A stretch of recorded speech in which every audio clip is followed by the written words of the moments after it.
হাতে মেখে বানিয়ে নিন দুর্দান্ত স্বাদের মুসুর ডালের রেসিপি, যেটা থাকলে গরম গরম এক থালা ভাত বা রুটি সব নিমেষেই শেষ হয়ে যাবে। নমস্কার বন্ধুরা, তিয়াশাস রেসিপিতে সকলকে স্বাগত জানাই। আমার আজকের রেসিপি হলো হাতে মেখে মুসুর ডালের রেসিপি। রেসিপিটা তৈরি করার জন্য প্রথমেই আমি এক বাটি মতো মুসুর ডাল নিয়েছি। এবার এই মুসুর ডালটাকে একটা বড় বাটির মধ্যে নিয়ে নিচ্ছি। তারপর এই ডালটাকে জল দিয়ে ভালো করে পরিষ্কার করে ধুয়ে নিতে হবে। তো ডালটাকে 2-3 বার জল পাল্টে পাল্টে পরিষ্কার করে ধুয়ে নেব, কারণ ডালের মধ্যে প্রচুর পরিমাণে ময়লা থাকে। সেই ময়লাটা 2-3 বার জল পাল্টে ধুয়ে ফেলে দিতে হবে। তো ডালটাকে আমি 3-4 বার জল পাল্টে পাল্টে পরিষ্কার করে ধুয়ে নিয়েছি। এবার আমি এই ডালের মধ্যে দেওয়ার জন্য নিয়েছি 2টো পেঁয়াজ, 2টো টমেটো নিয়েছি, একটা আলু নিয়েছি, আলুর খোসাটাকে ভালো করে ছাড়িয়ে নিয়েছি, আর নিয়েছি 2টো কাঁচা লঙ্কা।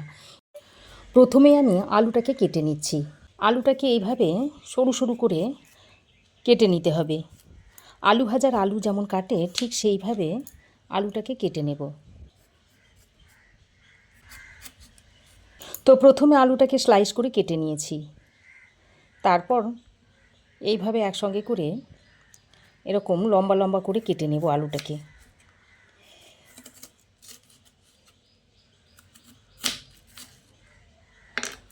তো আলুটাকে আমি এরকম সরু সরু আর লম্বা লম্বা করে কেটে নিয়েছি। এবার এই আলুটাকে একটা বাটির মধ্যে তুলে নিচ্ছি। তারপর আলুটাকে আরও একবার ধুয়ে নেব। আলুটা কাটা হয়ে গেলে এবার পেঁয়াজটাকে কেটে নিচ্ছি। এইভাবে পেঁয়াজটাকে সরু সরু করে কেটে নিতে হবে। আমি এখানে 2টো পেঁয়াজ ব্যবহার করছি। তো পেঁয়াজটা কাটা হয়ে গেলে এবার আমি টমেটো 2টোকে এরকম একটু লম্বা লম্বা করে কেটে নিচ্ছি। এবার যে 2টো কাঁচা লঙ্কা নিয়েছিলাম সেই লঙ্কা 2টোকে একটু কুচিয়ে নিচ্ছি। তো দেখুন, আলু, টমেটো, পেঁয়াজ, কাঁচা লঙ্কা সব কিছুই কেটে নিয়েছি। এবার আমি যে কড়াইতে রান্নাটা করব সেই কড়াইটা নিয়ে নিয়েছি। এখন এই কড়াইয়ের মধ্যে ধুয়ে রাখা ডালটাকে দিয়ে দিচ্ছি।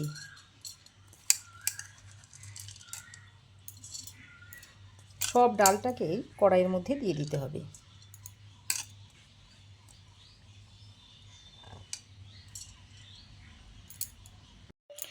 ডালটা দেওয়া হয়ে গেলে যে পেঁয়াজটা কুচিয়ে রেখেছিলাম তার মধ্যে থেকে অর্ধেক পেঁয়াজটা এখানে দিয়ে দিচ্ছি, আর এইভাবে হাতে করে একটু পাপড়িগুলোকে ছাড়িয়ে ছাড়িয়ে দিয়ে দিচ্ছি।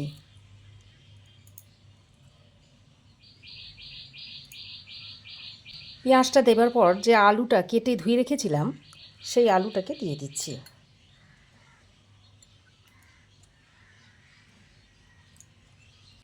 এবার আমি যে টমেটোটা কেটে রেখেছিলাম সেটা দিয়ে দিচ্ছি।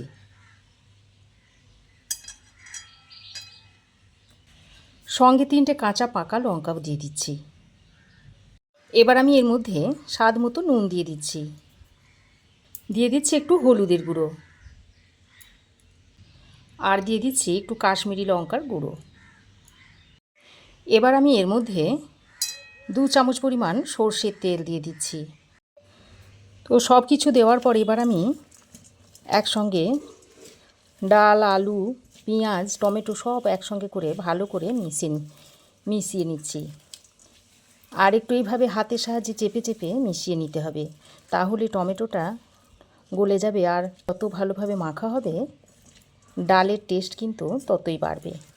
তো সব কিছুকে ভালো করে মিশিয়ে নিয়েছি। এবার আমি গ্যাসের ফ্লেম অন করে ডালের কড়াইটা বসিয়ে দিয়েছি। তারপর এইভাবে একটু নেড়ে চেড়ে নিচ্ছি। বেশ খানিকক্ষণ এইভাবে নাড়াচাড়া করে নিতে হবে। তারপর দেখবেন আস্তে আস্তে টমেটো থেকে জল ছাড়তে শুরু করবে, আর ডালটা কড়াইয়ের গায়ে লেগে লেগে যাবে।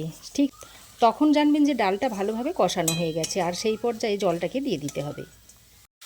তো দেখুন বন্ধুরা, প্রায় 2-3 মিনিট সময় ধরে মেখে রাখা মসুর ডালটা ভালো করে কষিয়ে নিয়েছি। আর দেখুন ডালটা কড়াইয়ের নিচে একটু লেগে লেগে যাচ্ছে। দেখুন টমেটো থেকে যে জলটা বেরিয়েছিল সেই জলটা শুকিয়ে গেছে। ঠিক এই পর্যায়ে আমি এর মধ্যে পরিমাণ মতো জল দিয়ে দিচ্ছি। আর জলটা একটু বেশি পরিমাণেই দিতে হবে, যেহেতু ডালটা ভালোভাবে সেদ্ধ করতে হবে তাই জলটা একবারেই দিয়ে দেব। জল যদি বারে বারে দিয়ে ডালটাকে সেদ্ধ করা হয় তাহলে সেই ডালের কিন্তু টেস্ট থাকবে না। তাই একবারেই যা জল দেওয়ার দিয়ে দিতে হবে। তো জলটা দিয়ে খুব ভালো করে মিশিয়ে নিয়েছি। তারপর একটা ঢাকনা লাগিয়ে 10 থেকে 12 মিনিট মতো রান্না করে নিচ্ছি। এতে করে ডাল আলু সব কিছুই ভালোভাবে সেদ্ধ হয়ে যাবে। ওদিকে ডালটা সেদ্ধ হতে হতে এদিকে আমি ততক্ষণে দেখুন এক টুকরো আদা নিয়েছি আর নিয়েছি রসুন। এবার এই রসুন আদাটাকে একটু সরু সরু করে কুচিয়ে নিচ্ছি। তো আদা রসুন আমি কুচি করে নিয়েছি। তো ঢাকা দিয়ে আমি 10-12 মিনিট মতো রান্না করে নিয়েছি। আর দেখুন ডাল ভালোভাবে সেদ্ধ হয়ে গেছে। আলুগুলো দেখুন খুব সুন্দর সেদ্ধ হয়ে গেছে, টমেটো সব কিছুই গলে গেছে। আবারও ঢাকা দিয়ে রেখে দিচ্ছি। ওদিকে ডালটা হতে হতে এদিকে আমি ততক্ষণে একটা তরকা প্যান ভালো করে গরম করে নিয়েছি। তারপর এর মধ্যে দিয়ে দিচ্ছি পরিমাণ মতো সর্ষের তেল। এবার এই গরম তেলের মধ্যে 2-3টে মতো শুকনো লঙ্কা ফোড়নে দিয়ে দিলাম আর 1/2 চামচ পরিমাণ গোটা জিরে দিয়ে দিলাম। এবার আমি এর মধ্যে কুচিয়ে নেওয়া আদা রসুনটা দিয়ে দিচ্ছি। আদা রসুনটাকে দিয়ে কিছুক্ষণ ভেজে নিতে হবে। আদা রসুনের মধ্যে একটা ব্রাউন কালার আসা পর্যন্ত এইভাবে আদা রসুনটাকে একটু ভেজে নিচ্ছি। তারপর ওর মধ্যে যে বাকি একটা পেঁয়াজ রেখে দিয়েছিলাম সেটা দিয়ে দিলাম আর সঙ্গে কাঁচা লঙ্কা কুচিটাও দিয়ে দিলাম। এবার এই পেঁয়াজটাকে দিয়ে ফোড়নের সঙ্গে খুব ভালো করে একটু ভেজে নিতে হবে। একদম লাল লাল করে ভেজে নিতে হবে, তাহলে ডালের টেস্টটা অসাধারণ আসবে। পেঁয়াজটা লাল লাল হয়ে আসা পর্যন্ত এইভাবে ভেজে নেব। তো পেঁয়াজটাকে আমি এরকম লাল লাল করে ভেজে নিয়েছি। এবার আমি এই পেঁয়াজটাকে নামিয়ে নিচ্ছি। এবার এদিকে দেখুন যে ডালটা ঢাকা দিয়ে আরও কিছুক্ষণ রান্না করে নিয়েছি। তারপর ওই যে পেঁয়াজটা ভেজে নিলাম সেটা এর মধ্যে দিয়ে দিচ্ছি। এবার ভাজা পেঁয়াজটা দিয়ে সব কিছুকে আবারও ভালো করে মিশিয়ে নিচ্ছি। আর এই পর্যায়ে আপনারা একটু নুনটাকে চেক করে নেবেন। যদি নুন লাগে তো নুনটা দিয়ে নেবেন। তো নুনটা চেক করে দেখলাম যে সামান্য পরিমাণে আরও একটু নুন লাগবে, তাই দিয়ে দিলাম। আর সবশেষে একটু ভাজা জিরের গুঁড়ো এইভাবে উপর দিয়ে ছড়িয়ে দিচ্ছি। তারপর ভালো করে মিশিয়ে নিয়ে সার্ভ করে দেব। আপনারা ভাজা জিরের গুঁড়োর বদলে গরম মশলাও দিয়ে নিতে পারেন। আর যদি আপনাদের হাতের কাছে ধনেপাতা থাকে তাহলে সেটাও দিয়ে দিতে পারেন, তবে আমার কাছে না থাকায় আমি দিতে পারলাম না। তাহলে দেখলেন তো বন্ধুরা কত সহজে হাতে মাখা ডালের রেসিপিটা তৈরি হয়ে গেল। আর দেখতে দেখুন কত সুন্দর হয়েছে। এবার এটা আপনারা ভাত রুটি পরোটা সব কিছুর সঙ্গেই খেতে পারবেন। খেতে অত্যন্ত সুস্বাদু হয়। এবার গ্যাসের ফ্লেম বন্ধ করে ঢাকা দিয়ে রেখে দিচ্ছি।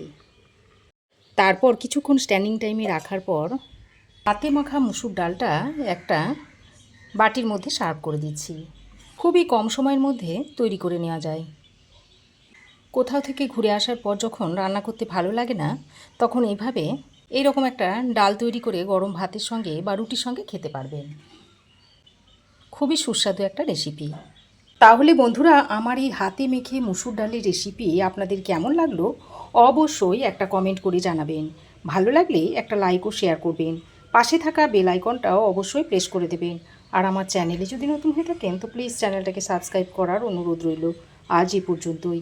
আবার দেখা হবে নতুন কোনো রেসিপি নিয়ে নেক্সট এপিসোডে। সে পর্যন্ত ভালো থাকবেন, সুস্থ থাকবেন। ধন্যবাদ।